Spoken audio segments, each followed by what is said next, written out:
Assalamualaikum kelas. Hari ini kita akan belajar tren persekitaran perniagaan.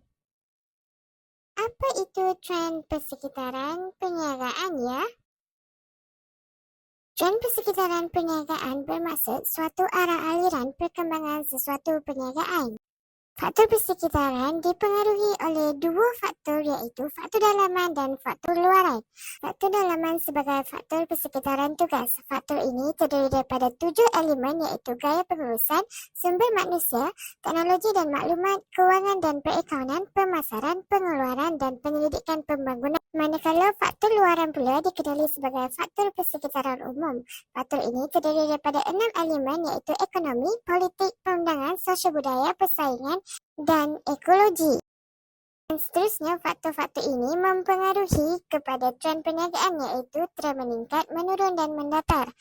Okey, mari kita lihat tren meningkat bagi sesebuah perniagaan. Untuk faktor dalaman, ianya meningkat apabila pekerja yang bermotivasi tinggi, kreatif, inovatif, rajin, berdisiplin dan berkemahiran tinggi dapat meningkatkan daya pengeluaran perniagaan. Perniagaan yang dapat menawarkan barang dan perkhidmatan yang lebih banyak akan meningkatkan keuntungan. Pengurusan yang cekap dan sistematik dapat meningkatkan aktiviti dan operasi perniagaan. Bagi faktor luaran pula ialah keadaan ekonomi yang berkembang dengan pesat. Kemampuan operasi perniagaan untuk menjana keuntungan hasil perniagaan dan pelaburan akan meningkatkan keyakinan pihak pembiaya untuk memberi bantuan keuangan. Seterusnya meningkatkan perniagaan tersebut. Politik dan perundangan yang stabil dan teknologi yang terkini juga dapat meningkatkan pengeluaran dan mengurangkan kos. Seterusnya mewujudkan persaingan dan jaringan yang positif.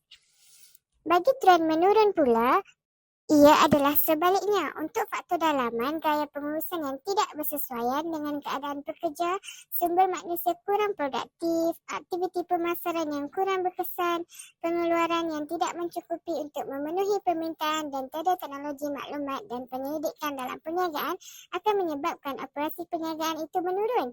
Manakala untuk faktor luaran adalah keadaan ekonomi yang lembab atau perlahan, keadaan politik dan perundangan yang sesebuah negara yang tidak stabil, bencana alam yang menyebabkan kesukaran untuk mendapatkan bahan mentah, kesannya aktiviti perniagaan mereka akan terjejas. Terusnya, tren perniagaan yang akhir sekali adalah tren mendata yang mana keadaan konsisten dalam perniagaan. Ianya berlaku disebabkan tiada perubahan yang ketara terhadap faktor dalaman dan faktor luaran. Peniaga memainkan peranan penting untuk meningkatkan aktiviti perniagaan mereka. Sekiranya pasaran menjadi tepu, peniaga perlu meningkatkan daya saing dengan membuat penambahbaikan pada barang dan perkhidmatan yang sedia ada, mengeluarkan produk baharu atau mencari pasaran baharu. Apa itu pasaran menjadi tepu? Pasaran tepu adalah pasaran yang mengalami jumlah jualan yang statik. Jadi kamu sudah faham apa yang saya ajarkan? Jom cuba jawab soalan yang diberikan.